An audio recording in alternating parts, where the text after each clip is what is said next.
오늘의 주요 뉴스입니다. 올여름 기록적 무더위가 이어지면서 전력 수요가 역대 가장 높았던 것으로 나타났습니다.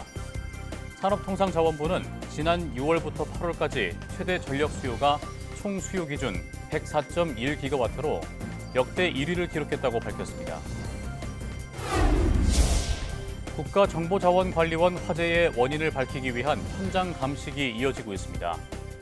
복구 작업도 진행되면서 일부 서비스는 재개되고 있지만 완벽한 시스템 복구까지는 시일이 더 걸릴 전망입니다. 이번 추석 연휴 기간 범칙금이나 과태료 조회를 가장한 스미싱 사기가 극성을 부릴 것으로 보여 주의가 필요합니다. 정부는 출처가 불명확한 인터넷 주소나 전화번호는 클릭하지 말고 앱도 내려받지 말라고 당부했습니다. 카카오톡이 대대적인 서비스 개편 이후 사용자들의 불만이 이어지면서 이번 주 개선 방향을 마련하기로 했습니다. 특히 사용자 환경과 디자인, 친구 목록과 프로필 설정에 대한 불만이 많았습니다.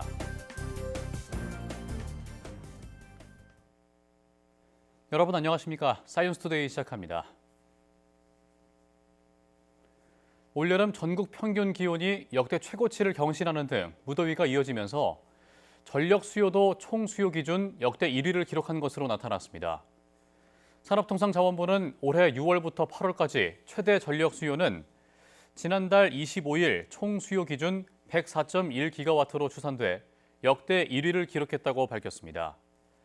전력거래소가 운영하는 시장 수요 기준으로는 지난달 25일 기준 96기가와트로 역대 2위를 기록했습니다.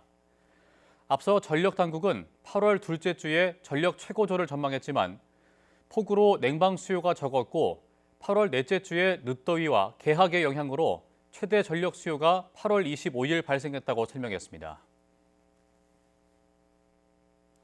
국가정보자원관리원 화재 원인을 밝히기 위한 현장 감식이 이어지고 있습니다.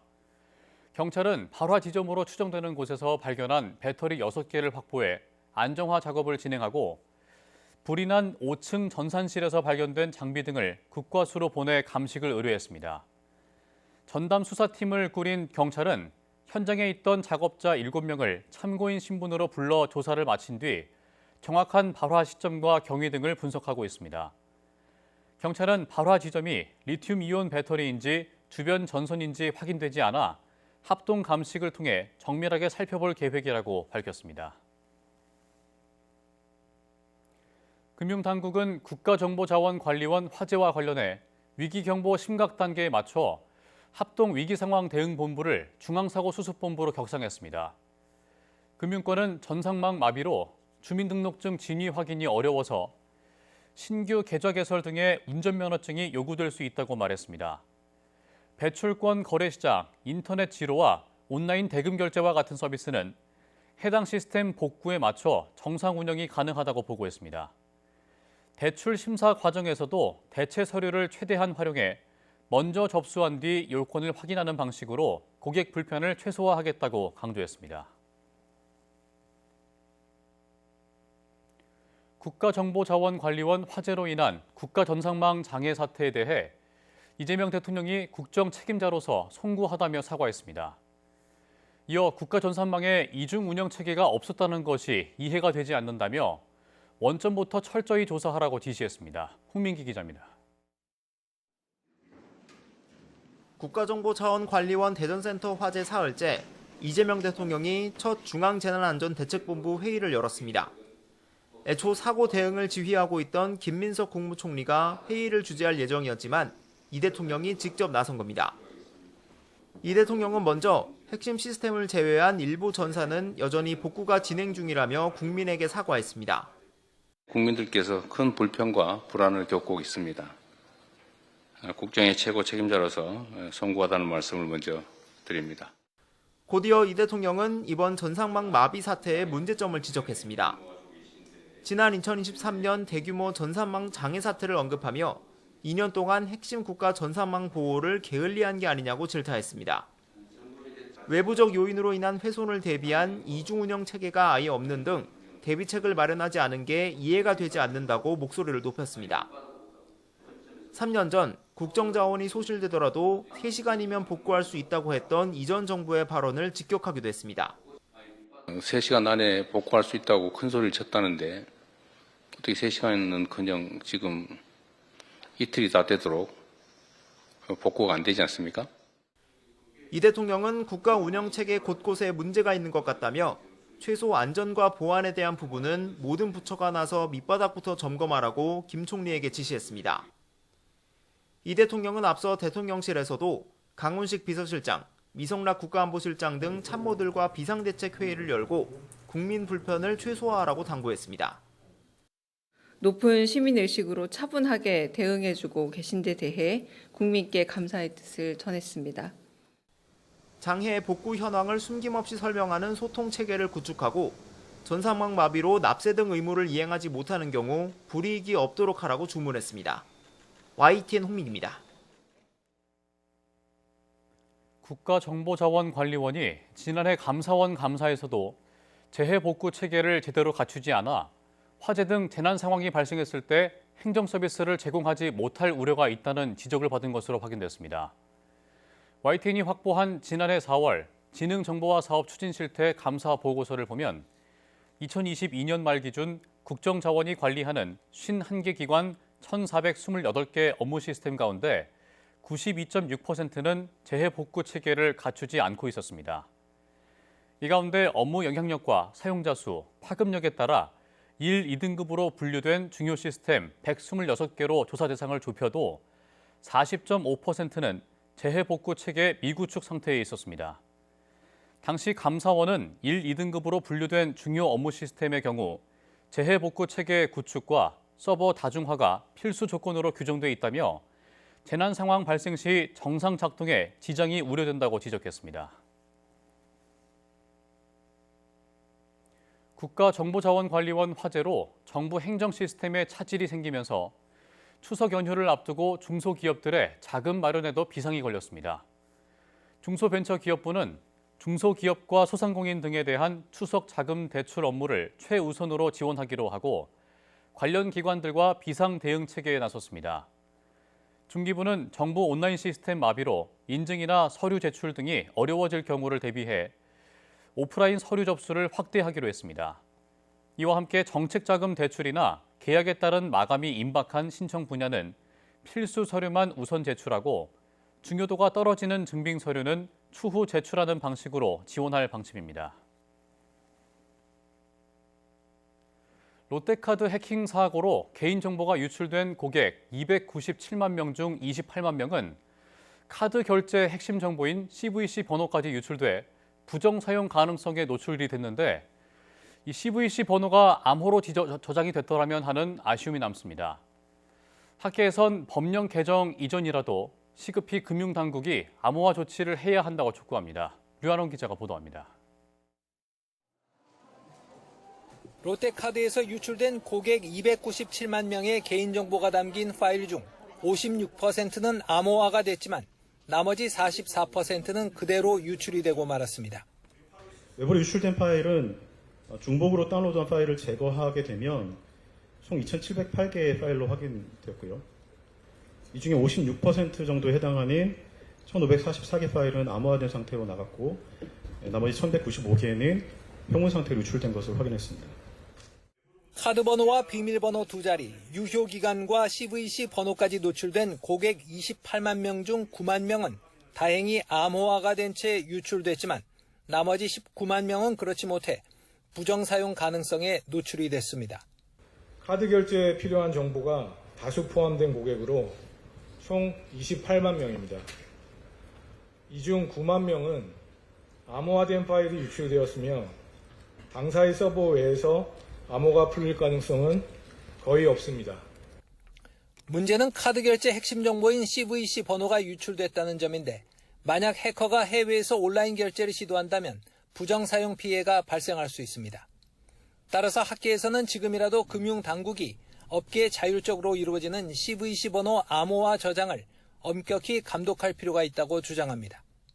이 CVC 암호화가 좀 필요한 부분이라고 생각이 되거든요. 뭐 제도적으로는 암호화가 아니라고 하더라도 일단 그 감독 당국에서 카드사들이 CVC를 암호화하도록 이렇게 좀 권유를 하고 실질적으로 좀 통제를 한다 그러면 가능할 것 같고요.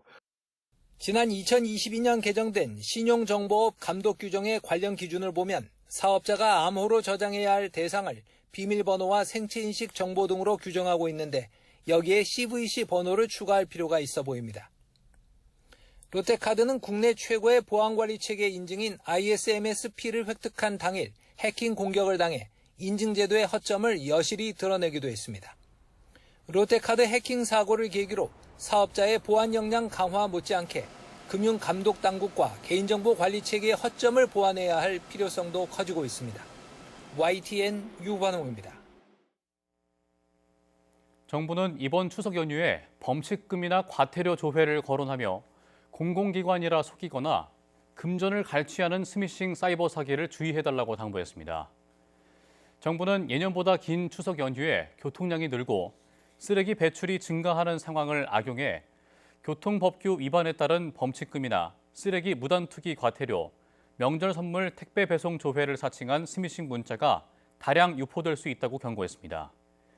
이에 따라 출처가 불명확한 인터넷 주소나 전화번호는 클릭하지 말고 문자 링크를 통해 앱을 내려받지도 말아야 한다고 강조했습니다. 최장 열흘에 달하는 올해 추석 연휴에 3천만 명 넘게 국내외로 이동할 전망입니다. 한국교통연구원 조사에 따르면 다음 달 2일부터 12일 사이 귀성과 여행 등을 계획 중인 사람은 지난해보다 8% 넘게 늘어난 3,218만 명으로 집계됐습니다. 특히 추석 당일인 10월 6일 가장 많은 933만 명의 이동이 예상됩니다. 국민 10명 가운데 4명은 연휴 기간 여행을 계획 중이며 국내 여행을 떠난다는 응답이 89.5%, 해외여행은 10.5%를 차지했습니다. 국토교통부는 귀성길은 추석 전날인 10월 5일, 귀경길은 추석 당일에 가장 밀릴 것으로 예상했습니다.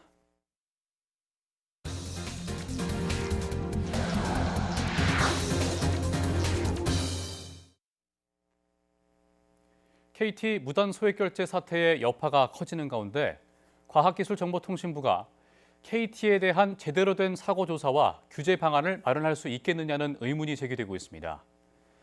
뿌리 깊은 과기정통부와 KT의 인연 때문인데 과거 KT 해킹 사고 때도 비슷한 우려가 나왔습니다. 이성규 기자가 보도합니다.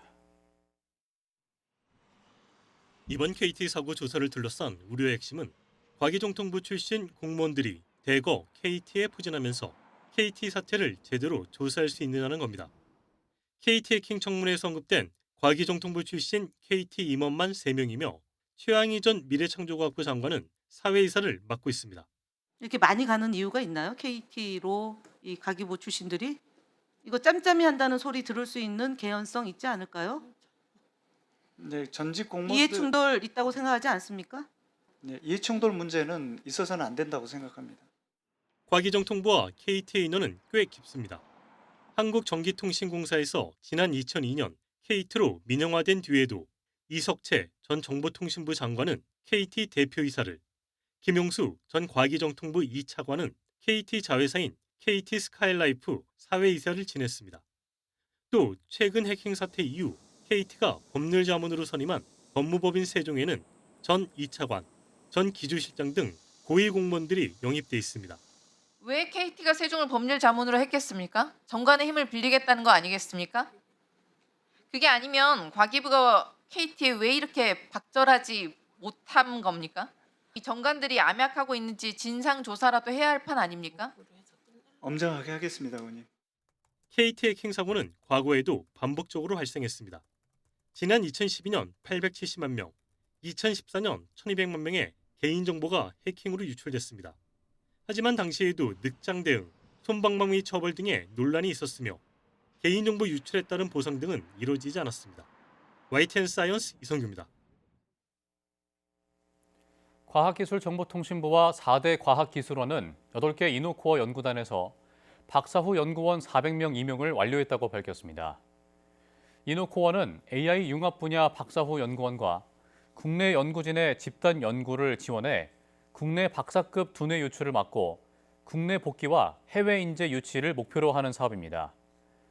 과기정통부는 이번 임용으로 스탠퍼드와 하버드 등 해외 기관에서 박사후 연구원으로 근무 중이었거나 UC 버클리 등 해외 대학에서 박사 학위를 이수 중이던 국내 우수 인재 56명이 국내에 복귀했다고 설명했습니다. 또 국내 대학에서 박사 학위를 취득한 116명과 외국 국적 인재 103명을 채용했으며 나머지 125명은 기존 국내 대학에서 박사후 연구원을 수행하던 인력이라고 덧붙였습니다.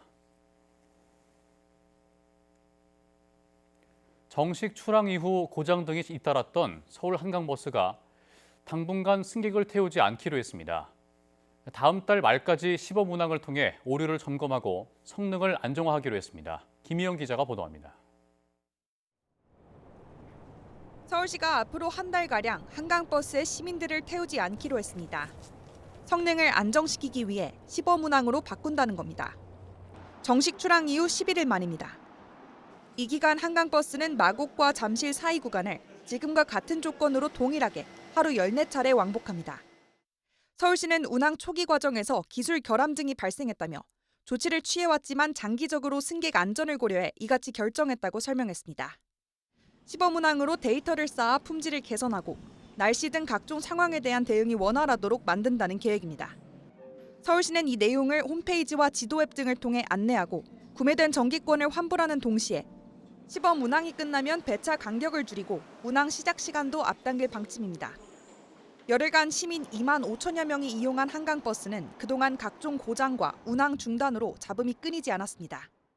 비 때문에 한강물이 불어나 물에 뜨지 못한 하루를 빼더라도 정식 운항 첫날부터 화장실 물이 넘친다는 글이 인터넷에 올라왔고 나흘 만에 강 한가운데서 갑자기 멈춰 승객들이 도중 하차해야 했습니다. 이제 20분이 넘게 서 있었고 안내 방송이 안 나오고 승무원분도 안 계시고 도착하기 한 2, 3분 전에 승무원분이 이 배 이제 잠실까지 안 간다고 점에 다 내리셔야 된다고. 일주일 만에 우측 방향타에 이상이 생겨 회항했고 시범 운항 전환을 하루 앞둔 주말에는 정밀 점검을 이유로 모두 4척 중 2척만 출항했습니다. 한 달 뒤 돌아올 한강버스가 시민들의 유용한 이동 수단이 될 수 있을지 주목됩니다. YTN 김희영입니다.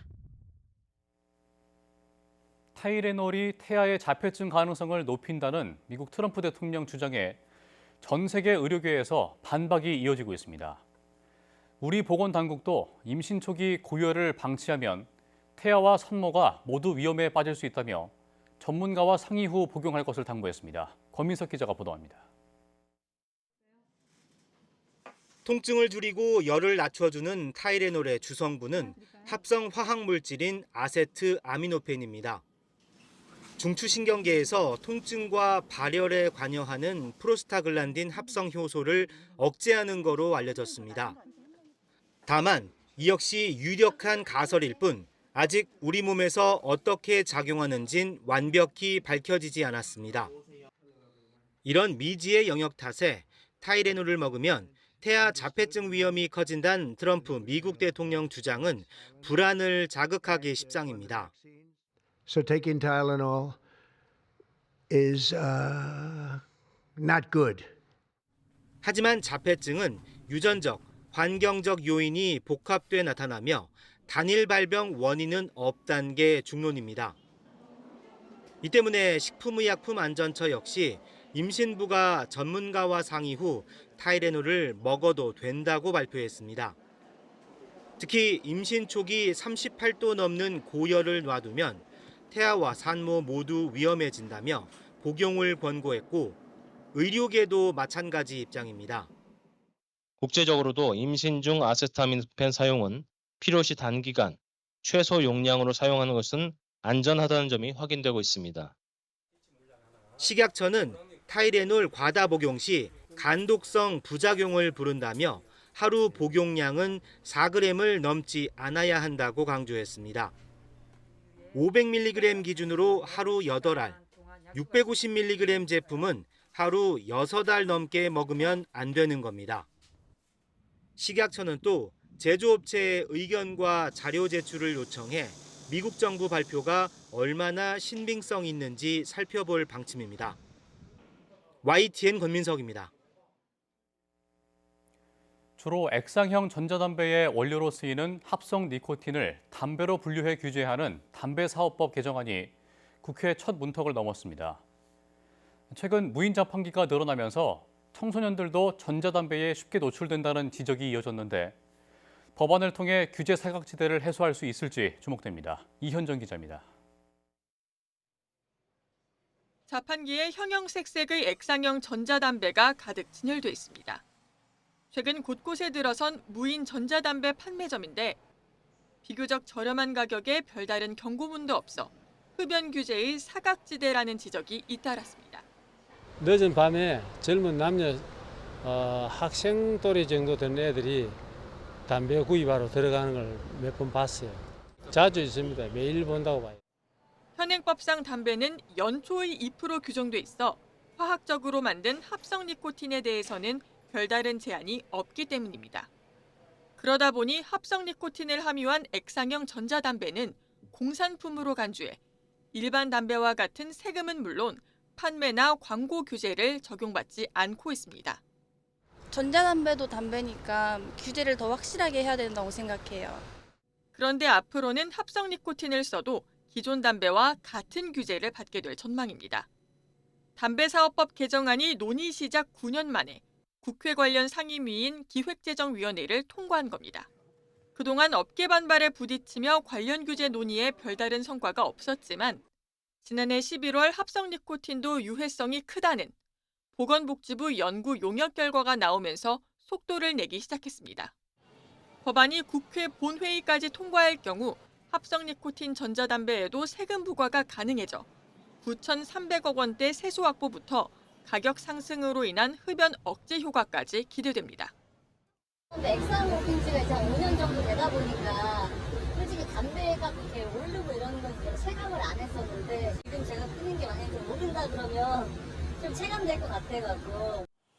여기에 합성 니코틴 전자담배 판매도 지자체로부터 소매인 지정 허가를 받아야 하고 온라인 판매나 자동 판매기 설치가 금지돼 청소년들의 무분별한 접근도 상당 부분 통제될 것으로 보입니다. 신고를 안 하니까 소매점이 몇 개 있는지도 몰라요. 그다음에 세금을 안 내니까 몇 개가 팔리는지도 몰라요. 청소년들이 사용할 수 있는 가능성이 높고 다만 소매업자들의 부담을 최소화하기 위해 정부는 기존 전자담배 소매점의 경우 담배 소매점 간 50m 거리 제한 규정을 2년 유예하고 정책 자금을 활용해 업종 전환이나 폐업을 지원한다는 방침입니다. YTN 이현정입니다. 올해 처음 65세 고령 인구가 전체의 20%를 넘어선 가운데 이들의 일하는 시간과 운동 시간, 외모 관리 시간이 늘어나는 등 생활이 젊어지고 있는 것으로 나타났습니다. 통계청은 지난해 65세 이상 고령자의 하루 평균 일하는 시간이 1시간 33분으로 5년 전에 비해 5분 늘어났고 특히 65세에서 69세 사이에 평균 일하는 시간은 2시간 25분으로 8분이 늘어났다고 밝혔습니다. 65세 이상 인구가 하루 평균 의료 서비스를 받는 시간은 3분이 줄어든 반면 스포츠 및 레포츠 시간은 7분, 개인 위생은 4분, 외모 관리는 3분이 늘어났습니다. 또 이들의 ICT 사용 시간은 하루 평균 1시간 39분으로 5년 전보다 3배 늘었습니다. 우리나라 국민은 은퇴 후 노후에 한 달 약 350만 원의 생활비가 필요하다고 생각하지만 실제로는 이 가운데 66% 정도만 마련할 자신이 있는 것으로 조사됐습니다. KB금융지주 경영연구소는 이런 내용을 담은 2025 KB 골든라이프 보고서를 공개했습니다. 노후 기본적 의식주 해결만을 고려한 최소 생활비는 평균 월 248만 원, 여행, 여가활동, 손자녀 용돈 등에도 지출할 수 있는 적정 생활비는 월 350만 원으로 집계됐습니다. 하지만 설문 대상자들은 현재 가구 소득과 지출, 저축 여력 등을 고려할 때 조달할 수 있는 노후 생활비는 평균 월 230만 원뿐이라고 답했습니다. 제대로 노후를 즐기며 살기에는 120만 원이나 부족한 셈입니다.